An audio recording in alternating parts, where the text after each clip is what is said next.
ঘুমোবো আমি, ঘুমোবে তুমি, গল্প শোনাবে ঘুম পড়ি, হালকা আলো, চোখ বন্ধ। চলো একটা গল্প শুনি। রাতের গল্প বাংলায়। আজকের গল্প সন্ধ্যাপুরী। নরেন্দ্রপুর গ্রামে যে সব থেকে বড় পুকুর আছে, পলাশ পুকুর, সেই পুকুরের সামনেই আছে লালুদের বাড়ি। লালু তার বউকে নিয়ে সেই কুঁড়ে ঘরে বসবাস করে। একদিন সন্ধ্যাবেলা এক বুড়ি লাঠি হাতে ঠক ঠক করতে করতে ধীর গতিতে হাঁটতে হাঁটতে লালুর দরজার কাছে এসে পৌঁছে কড়া নাড়ল। খটখট খটখট করে কড়া নাড়ার শব্দে লালুর বউ উঠে এসে দরজা খুলল। দেখে এক বৃদ্ধ মহিলা, তার পরনে ছেঁড়া বস্ত্র, মুখের মধ্যে যেন ক্লান্তির ছাপ, হাতে একটি শুকনো জরাজীর্ণ লাঠি। লালুর বউ কিন্তু দেখতে অত্যন্ত সুন্দরী ছিল, তেমনি বুদ্ধিমতী মেয়ে ছিল, বলতে গেলে লক্ষ্মীমন্ত ঘরের বউ। দয়া করুণায় পরিপূর্ণ ছিল লালুর বউয়ের মনটি। তাই ওই বৃদ্ধাকে দেখে লালুর বউ দরজা খুলেই বলল, কে মা তুমি, আমাদের বাড়িতে এই সন্ধ্যাবেলায়? বৃদ্ধ মহিলাটি বলল, আমি সকাল থেকে বেরিয়েছি, অনেক দূরের পথ পার হয়ে হাঁটতে হাঁটতে এসে পৌঁছেছি তোদের বাড়ির সামনে। আমাকে দুটি খেতে দিবি রে মা, আমি সকাল থেকে একটুও খাবার খেতে পাই নাই। লালুর বউ বলল, হ্যাঁ মা, ভেতরে এসো, দেব না কেন, কিন্তু আমাদের বাড়িতে শুধু ওই আলু সেদ্ধ, একটু ডাল আর ভাত, এইটুকুই রাত্রের খাবারে পাওয়া যাবে, তার বেশি তো দেওয়ার মতো আমাদের সাধ্য নাই। তুমি যদি ওইটুকু গ্রহণ করো, আমরা খুব খুশি হব। বৃদ্ধা মহিলাটি এরপর খুশি মনে হাত পা ধুয়ে এক জায়গায় বসল। লালুর বউ তাকে ভালো করে আসন পেতে খাবার বেড়ে দিল। তৃপ্তি সহকারে বৃদ্ধা সেই খাবারটি গ্রহণ করল। লালুর বউ তাকে ভালো করে বিছানা বাগিয়ে দিয়ে বলল, এখানে মা আপনি আজ রাতটা শুয়ে পড়ুন, কাল সকালে আপনার শরীর ভালো হলে তারপর বেরোবেন, না হলে কিন্তু কাল যেতে দেব না। লালুর বউয়ের এত যত্ন আর আন্তরিকতা দেখে বৃদ্ধা মহিলাটি অনেক শান্তি পেল, সে অনেক সন্তুষ্ট হয়েছিল। পরের দিন সকালে তাড়াতাড়ি ঘুম থেকে উঠে সে লালুর বউকে ডাক দিল। লালুর বউ তার কাছে এসে বলল, হ্যাঁ মা, আপনি এত ভোর ভোর উঠে গেছেন, দাঁড়ান আপনার জন্য চাটি নিয়ে আসি। বৃদ্ধা মহিলা বলল, না, আমার জন্য চা তোমায় আনতে হবে না, আমায় এক্ষুনি বেরোতে হবে, আর বেশিক্ষণ আমার এখানে দেরি করা যাবে না, না হলে রোদ নামবে, রোদ বেরোলে আমি আবার পথে হাঁটতে পারবো না তো, ভোর ভোরই আমাকে চলে যেতে হবে। তবে শোনো, আমি জানি তোমরা অনেক দিন ধরে সন্তান চাও, কিন্তু তোমাদের বিয়ের অনেক বছর পার হয়েছে, তবু তোমরা সন্তানের মুখ দেখো নাই। আমি তোমাকে একটি আশীর্বাদ দিচ্ছি, তোমার যত্নে, আন্তরিকতায়, দয়ায় আমি সন্তুষ্ট। এই বলে বুড়ি তার ঝুলির ভেতর থেকে একটি আপেল বার করে লালুর বউয়ের হাতে দেয়, আর বলে, এই আপেলটি তুমি স্নান করে পূজা সেরে গ্রহণ করবে। কয়েক মাস পর তুমি গর্ভবতী হবে, তখন একটি ফুটফুটে সুন্দর শিশুর জন্ম হবে। সেই কন্যাকে তোমাকে 16 বছর পরে আমার আশ্রমে দিয়ে আসতে হবে। এই রাস্তার সোজা সোজা পার হওয়ার পর একটি বিশাল বড় নদী আছে, স্বর্ণধারা নদী, চেনো নিশ্চয়ই? লালুর বউ বলল, হ্যাঁ, স্বর্ণধারা নদী তো এই সোজা রাস্তা বরাবর গেলে 5টি গ্রামের পরেই। বুড়ি বলল, হ্যাঁ, স্বর্ণধারা নদীর উত্তরে একটি ভীষণ বড় বন আছে, সেই বনের মধ্যে ঝিলিম পুকুর আছে, ঝিলিম পুকুরের কাছে একটি কলা গাছ আছে, কলা গাছের নিচেই দেখবে আমি বসে থাকি। 16 বছর পরে সেখানে গিয়ে মেয়েকে দিয়ে আসবে আমার কাছে, আমি সেখানে অপেক্ষা করব। তবে এখন গেলে আমায় আর তোমরা সেখানে দেখতে পাবে না, আমায় অন্য জায়গায় যেতে হবে, তার জন্যই তো আমি তাড়াতাড়ি রওনা দেব। 16 বছর পর ওই কলা গাছের তলায় তোমরা তোমাদের সন্তানকে নিয়ে গিয়ে আমার হাতে দেবে, তারপর আমি আবার তোমাদেরকে সন্তান তুলে দেব। তবে শোনো মা, 16 বছর বয়স সম্পূর্ণ হওয়ার পরে যেই দিনটি পড়বে, সেই দিন সন্ধ্যাবেলায় তোমাদের ওই কন্যাকে নিয়ে সেখানে যেতে হবে, কলা গাছের তলায় আমি অপেক্ষা করব। ঠিক সন্ধ্যার সময় তোমরা তোমাদের কন্যাকে নিয়ে সেখানে এসে উপস্থিত হবে। এই বলে বুড়ি চলে যায় ঘর থেকে বেরিয়ে। লালুর বউ হাতে সেই আপেল নিয়ে তাকিয়ে থাকে এক দৃষ্টিতে বুড়ির পথের দিকে। কিছুক্ষণ পর লালু এসে তাকে ডাক দেয়, বলে, কি হলো, এত সকাল সকাল উঠে গেছো? লালুর বউ সব কথা খুলে বলে, আপেলের ব্যাপারেও লালুকে জানায়। লালু বলে, তা ভালো তো, যদি বুড়িমার আশীর্বাদে আমাদের সন্তান হয়, তার থেকে বেশি খুশির জিনিস তো নাই। তুমি তাড়াতাড়ি যাও, স্নান সেরে পূজা করে আপেলটি গ্রহণ করো। এরপর আর দেরি করে না, ভালো করে স্নান সেরে পূজা করে সে আপেলটিকে গ্রহণ করে নেয়। তার কয়েক মাস পর লালুর বউ গর্ভবতী হয়। আরো কিছু মাস পর একটি সুন্দরী ফুটফুটে শিশুকন্যার জন্ম দেয়। লালু তো সন্তানকে পেয়ে আনন্দে আত্মহারা হয়। তাদের জীবনে সব অসম্পূর্ণতা আজ ঘুচে গেছে, তারা আজ সম্পূর্ণ হয়েছে। লালু তার কন্যা সন্তানকে প্রাণের থেকেও বেশি ভালোবাসে। বছরের পর বছর পার হতে থাকে। দুই বাবা মা দুজন মিলে কন্যা সন্তানকে নয়নের মণি করে রাখে। এইভাবে ভালোবাসা আর আদর যত্ন পেয়ে ১৬টি বছর পার করে সেই শিশুকন্যা। তারপর সে যখন বড় হয়, তখন তার ১৬ বছর যখন পূর্ণ হয়, ১৭ বছরের প্রথম দিনে তার মা, মানে লালু স্ত্রী, বলে সব কথা লালুকে। বুড়িমা বলেছে, আজই সেই দিন, যেই দিন সন্ধ্যাবেলা আমাদেরকে ওকে নিয়ে পৌঁছতে হবে সেই কলা গাছের নিচে। লালু এসব শুনে বলে, না না, ওইসব কথার মনে করার দরকার নেই, আমরা যাব না, ছাড়ো তো, আর যেতে হবে না। কিন্তু সারাদিন লালুর বউ কিন্তু লালুকে বোঝায়, বুড়িমার জন্যই আমরা এই কন্যা সন্তান পেয়েছি। আমাদের জীবনে সন্তান আলো করে এসেছে বুড়িমার জন্যই। তার ওপর আমাদের বিশ্বাস রাখা উচিত, তার কথা আমাদের অমান্য করা উচিত নয়। আমরা এতগুলো বছর সন্তান সুখ শুধু তার জন্যই পেয়েছি। লালু এরপর ভাবে, সত্যি তার স্ত্রী ঠিকই বলছে। সে যেতে রাজি হয়। লালু তার বউকে নিয়ে আর কন্যাকে নিয়ে এরপর সেই কলা গাছের নিচে গিয়ে পৌঁছায়। সেখানে দেখে বুড়ি চোখ বন্ধ করে ধ্যান করছে। লালু আর তার বউ হাত জড়ো করে কন্যাটিকে নিয়ে বুড়ির সামনে গিয়ে ডাক দেয়, বুড়িমা, চোখ খুলুন, আমরা এসেছি, ১৬ বছর পার হয়েছে। বুড়ি চোখ খোলে, তারপর বলে, এসেছিস তোরা, কই দেখি আমার মাকে। শিশু কন্যাটি আজ কত বড় হয়েছে, কি সুন্দর তার রূপ, অত্যন্ত রূপসী সে, বুদ্ধিও হয়েছে অত্যন্ত তীক্ষ্ণ। বুড়িমার কাছে সেই মেয়েটি এরপর এসে প্রণাম করে, তার মাথায় আশীর্বাদ দেয়। বুড়িমা হাত দিয়ে বলে, এর নাম কি রেখেছিস তোরা? লালু বলে, ওর নাম রেখেছি রূপবতী। বুড়িমা বলে, তাই নাকি? সত্যি রূপবতী, রূপে খুবই সুন্দরী। ছোট্ট মেয়েটি একটি মৃদু হাসি দেয়। এরপর সেই বুড়িমা ছোট মেয়েটির মাথায় হাত রেখে বলে, রূপবতী, শোনো, তোমাদের বাড়িতে আমি যখন গেছিলাম তখন ছিল সন্ধ্যাবেলা। তোমার মাকে আমি প্রথম দেখেছিলাম সন্ধ্যাবেলায়। তোমার মায়ের হাতে ফল দিয়ে বলেছিলাম সেই ফল খেতে। তাই আজ ১৬ বছর পূর্ণ হয়েছে। আমার দেওয়া সাধনার ফলেতে তোমার জন্ম।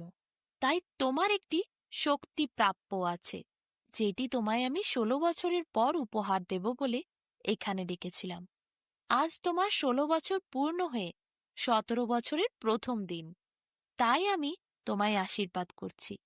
তুমি আজ থেকে হবে সন্ধ্যাপরী। তুমি মানুষ হয়ে সারা দিন থাকতে পারবে, কিন্তু যেই সন্ধ্যা হবে তুমি অমনি নিজে পরীর রূপে আসবে। সন্ধ্যাবেলায় তুমি পরী হয়ে থাকবে। তারপর যেই আবার রাত নামবে অমনি তুমি মানুষ রূপে পরিণত হবে। ঠিক সন্ধ্যাবেলা কয়েকটি ঘণ্টা তুমি পরীর মতো থাকতে পারবে, পরীর মতো আকাশে উড়তে পারবে, পরীদের মতো সব জাদুবিদ্যা তুমি প্রয়োগ করতে পারবে, সবার ইচ্ছে পূরণ করতে পারবে। কয়েক ঘণ্টার জন্য তুমি পরীরূপ ধারণ করতে পারবে। ছোট্ট মেয়েটি এই আশ্চর্য শক্তির কথা শুনে বুড়ির মুখের দিকে তাকিয়ে থাকে। সে মানুষ হয়েও পরী হয়ে উঠবে, সে পরী হয়ে আকাশে উঠতে পারবে। আশ্চর্য হয়ে মেয়েটি বুড়িকে প্রশ্ন করে, আচ্ছা, পরীদের দেশে কি আমি যেতে পারি? বুড়ি হেসে বলে, হ্যাঁ, কিন্তু সন্ধ্যাবেলাতেই পারবে। যদি তুমি সন্ধ্যাবেলায় সন্ধ্যাপরী রূপে আসো, তাহলে তুমি সেই রূপ নিয়ে আকাশের অনেক উঁচুতে উড়ে যেতে পারবে। আবার সেখান থেকে তোমায় পৃথিবীতে ফিরতে হবে ঠিক সন্ধ্যাবেলায়। সন্ধ্যাবেলাতেই তুমি শুধু পরীর রূপ ধারণ করতে পারবে। দিনের অন্য কোনো সময়, রাতেরও অন্য কোনো সময় তুমি এই রূপ ধারণ করতে পারবে না। যতটুকু সময় সন্ধ্যা থাকবে, ঠিক সেই সময়টাই তুমি পরী হয়ে উঠবে। তাই তো তোমার নাম আজ থেকে সন্ধ্যাপরী। মেয়েটি এরপর খুব খুশি হয়। সে আবার প্রণাম করে বুড়িকে। এরপর লালুকে বুড়ি বলে, তোরা এরপর আয়, তোরা সুখে শান্তিতে তিনজন মিলে জীবন কাটা, তোদের ওপর আর কোনো বিপদ আসবে না। লালু এরপর তার বউকে আর মেয়েকে নিয়ে কুঁড়ে ঘরে ফেরত আসে। পরের দিন যেই সন্ধ্যা নামে, অমনি মেয়েটির ইচ্ছে হয় সে একবার পরী হয়ে দেখবে। বাবা মার সামনে সে বসেছিল উঠানে। এমন সময় মেয়েটি বলে লালুর বউকে, মানে তার মাকে, মা, আমি একবার পরী হব? লালুর বউ বলে, তা বুড়িমা তো তোকে সেই আশীর্বাদ দিয়েছে। আজ প্রথম দিন, এই প্রথম সন্ধ্যা। ঠিক আছে, দেখ তো তুই পরী হতে পারিস কিনা। মেয়েটি বুড়িমাকে স্মরণ করে সন্ধ্যাবেলায় পরী হওয়ার ইচ্ছা প্রকাশ করে। অমনি তার সুন্দর চকমক করা দুটো সাদা ডানা গজিয়ে ওঠে ধারের থেকে। তার পোশাক আশাকও পরিবর্তন হয়। পরীদের মতো অভ্র দেওয়া শাড়ি তার গোটা শরীরে। হিরে মুক্ত মানিক্যে ভরা অলংকার সেজে ওঠে তার গোটা দেহে। লালু আর তার বউ মেয়েটিকে দেখে অবাক হয়। তাদের মেয়েকে কি সুন্দর লাগছে, সত্যি পরীর মতো। দুটো সাদা সাদা ডানা, কি অপূর্ব দেখতে লাগছে রূপপতিকে।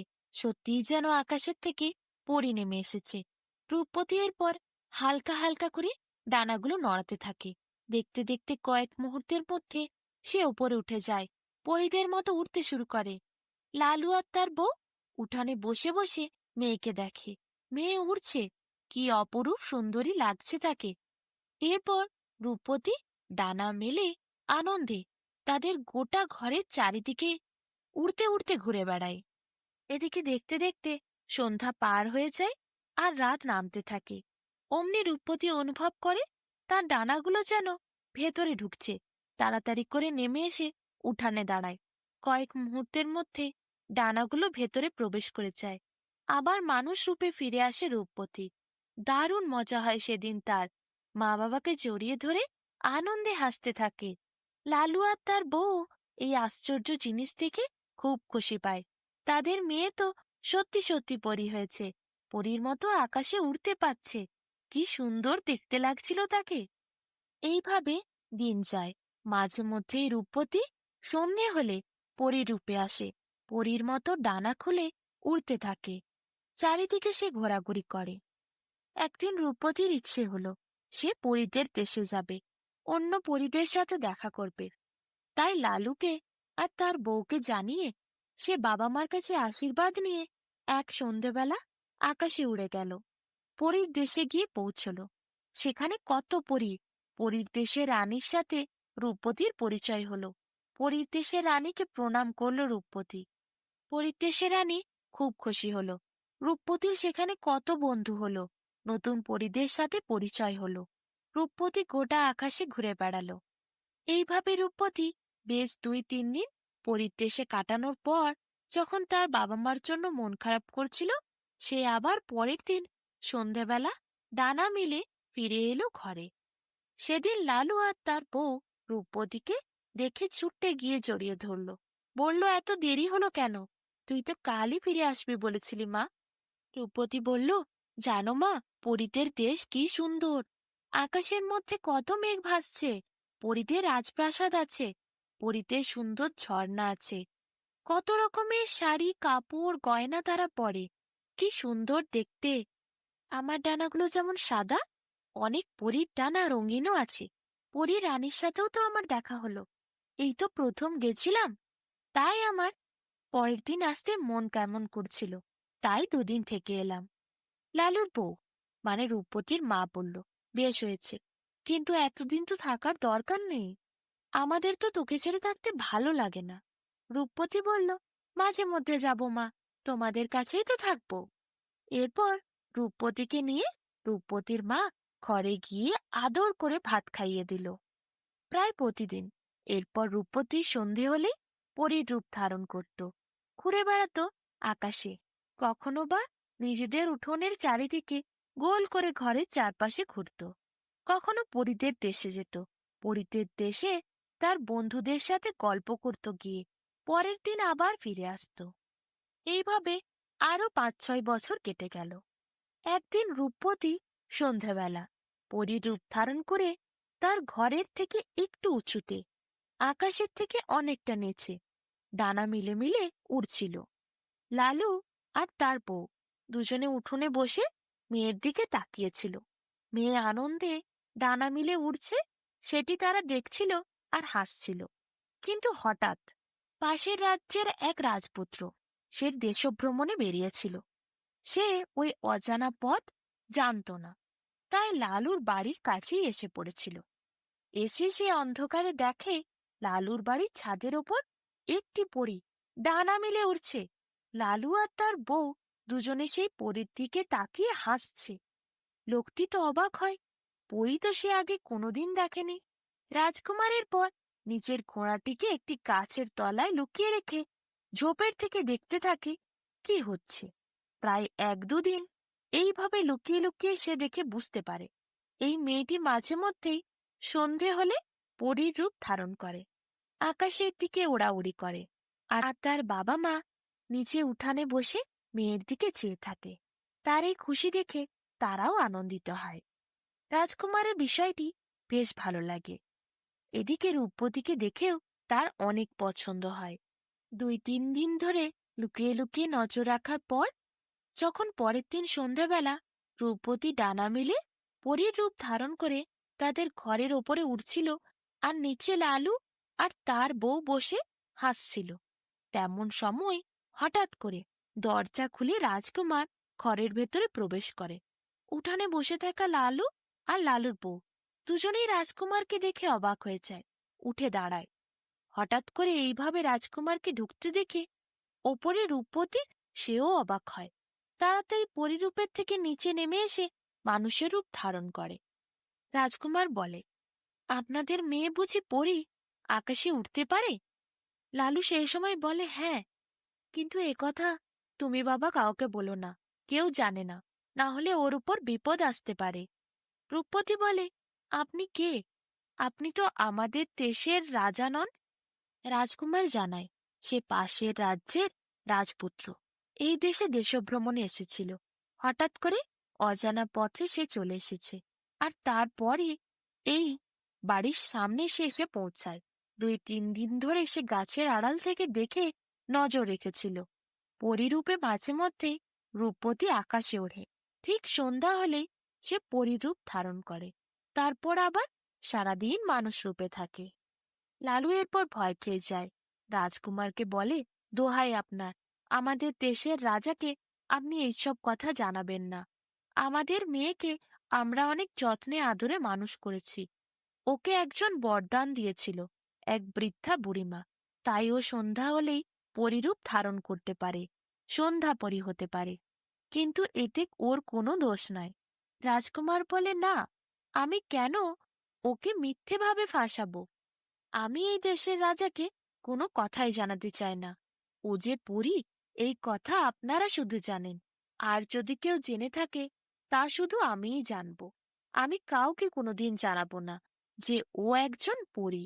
সন্ধে হলে ও পরীরূপ ধারণ করতে পারে, পরী হয়ে আকাশে উঠতে পারে। ও আসলে সন্ধ্যা পরী। লালু এই কথা শুনে অনেক আশা পায়, বিশ্বাস করে রাজকুমারকে, বলে, আমি অনেক শান্তি পেলাম। তুমি বাবা রাজকুমার হয়েও এই কথা কাউকে জানাবো না বলেছ। রাজকুমার বলে, কিন্তু আমার একটি অনুরোধ আছে যে। লালু বলে, তা কি অনুরোধ বলো? রাজকুমার বলে, আমি দেশভ্রমণে বেরিয়েছি, আমার থাকবার সেরকম কোনো জায়গা নাই। অনেক পথ আমি পার হয়ে এসেছি, অনেক দেশ ঘুরেছি, কিন্তু আমার একটু বিশ্রামের প্রয়োজন ছিল। যদি ২-৩টে দিন আপনাদের বাড়িতে আমায় থাকতে দেন, টাকা পয়সার কোনো সমস্যা হবে না। আপনাদের সংসারে আমি বোঝা হব না। সংসার চালানোর দায়িত্ব আমার। যা টাকা পয়সা খরচ খাওয়া দাওয়া সব আমিই দেব। শুধু একটু যদি থাকতে দেন। লালু বলে, সে কি বাবা, তুমি আমাদের পাশের রাজ্যের রাজকুমার বলে কথা। আমাদের এই কুঁড়ে ঘরে তুমি থাকবো বলেছ, এই তো আমাদের কাছে সৌভাগ্যের ব্যাপার। তুমি অবশ্যই থেকো। তুমি তো আমাদের ছেলের মতন। রাজকুমার হয়েও তুমি যে আমাদের মতো গরিবের এই কুঁড়ে ঘরে থাকতে চাইছো, এ তো কম বড় কথা নয়। তোমার মন যে কত বড়, তা তোমার কথার মাধ্যমেই আমরা তার পরিচয় পেয়েছি। রাজকুমার বলে, তাহলে আমার খুব খিদে লেগেছে, একটু খাবার পেতে পারি? তাড়াতাড়ি করে লালুর বউ চায়। ভালো করে রান্না বান্না করে রাজকুমারকে খেতে দেয়। বেশ ৩-৪ দিন যত্ন করে রূপবতী আর লালুর বউ রাজকুমারের। পর রাজকুমার দেখতে দেখতে আরো কয়েকটি দিন সেই কুঁড়ে ঘরে লালুর পরিবারের সাথে কাটিয়ে দেয়। রূপবতীর সাথে রাজকুমারের এই কিছুদিনের মধ্যে বেশ গাঢ় বন্ধুত্ব হয়ে গেছে। রাজকুমার আর রূপবতী গ্রামের বিভিন্ন জায়গায় ঘোরে। রূপবতী রাজকুমারকে পুরো গ্রাম দেখায়। কত বন, কত ঝর্ণা, কত নদী দেখিয়েছে সে। একসাথে ঘুরেছে, লুকোচুরিও খেলেছে। দুজনে এখন অনেক ভালো বন্ধু। রাজকুমার এরপর একদিন বলে, আমার তো যাবার সময় হয়েছে, আমায় দেশে ফিরে যেতে হবে। সেদিন কিন্তু শুধু রূপবতীর না, লালুর বইয়ের এবং লালুর দুজনেরই মন খারাপ ছিল। রাজকুমার সবাইকে বিদায় জানিয়ে চলে গেল। রাজকুমার অনেকটা পথ পার হয়ে চলে গেছে। একটি সামনে নদী, সেটি পার হলেই অন্য রাজ্যে প্রবেশ করবে। এমন সময় রাজকুমার শুনতে পায় কেউ যেন ডাকছে। রাজকুমার ঘুরে তাকিয়ে দেখে লালু, তার মেয়ে আর তার স্ত্রী। রাজকুমার তাড়াতাড়ি ঘোড়ার থেকে নেমে সেখানে ছুটে যায়। লালুর বউ বলে, এই যে পুঁটলি করে তোমার জন্য কয়েকটি নাড়ু এনেছিলাম বাবা, এগুলি যাওয়ার সময় নিয়ে যাবে বলেছিলে, তা তুমি তো ভুলে গেলে। রাজকুমারের পর তাড়াতাড়ি ছুটে এসে সেই নাড়ু হাতে নেয়। লালুর পরিবার যে কত সাধারণ সহজ সরল, কতটা খাঁটি, সেটা সে অনুভব করে। এরপর সেই দিন রাজকুমার চলে গেছিল। কিন্তু বেশ কিছুদিন পর রাজাকে নিয়ে সে রূপবতীর বাড়িতে এসে উপস্থিত হয়। রাজা এরপর লালুকে জানায় রূপবতীকে তারা পুত্রবধূ করে নিয়ে যেতে চায়। লালু ভীষণ খুশি হয়। লালুর বউও খুশিতে রাজকুমারকে অনেক আশীর্বাদ করে। এর বেশ কিছু বছর পর ধুমধাম করে রূপবতীর সাথে রাজকুমারের বিয়ে হয়ে যায়। রূপবতী কিন্তু প্রতি সন্ধ্যাতেই সন্ধ্যাপরী হয়, সেই কথা কিন্তু রাজকুমার জানত। সে কিন্তু সেই গোপন কথা আজও কাউকে বলে নাই। রূপবতী এখন রাজকুমারের সাথে রাজপ্রাসাদে থাকে। সন্ধে নামলে সে সন্ধ্যাপরী হয়। রাজবাড়ির ছাদে গিয়ে সে ওড়ে। রাজকুমার ছাদে বসে দেখে। রাজকুমারের রূপবতীকে উড়তে দেখতে খুব ভালো লাগে। রূপবতীও সন্ধে হলে উড়ে উড়ে এই দিক থেকে ওই দিকে ঘুরে বেড়ায়। কখনো কখনো রূপবতী সন্ধে হলে পরী হয়ে উড়ে বাবা মার কাছেও আসে। সারাক্ষণ বাবা মার কাছে থেকে রাত নামার আগেই সে পরী হয়ে আবার প্রাসাদে উড়ে যায়। রূপবতী সন্ধ্যাপরী হয়ে খুবই সুখে শান্তিতে আনন্দে এরপর দিন কাটাতে থাকে।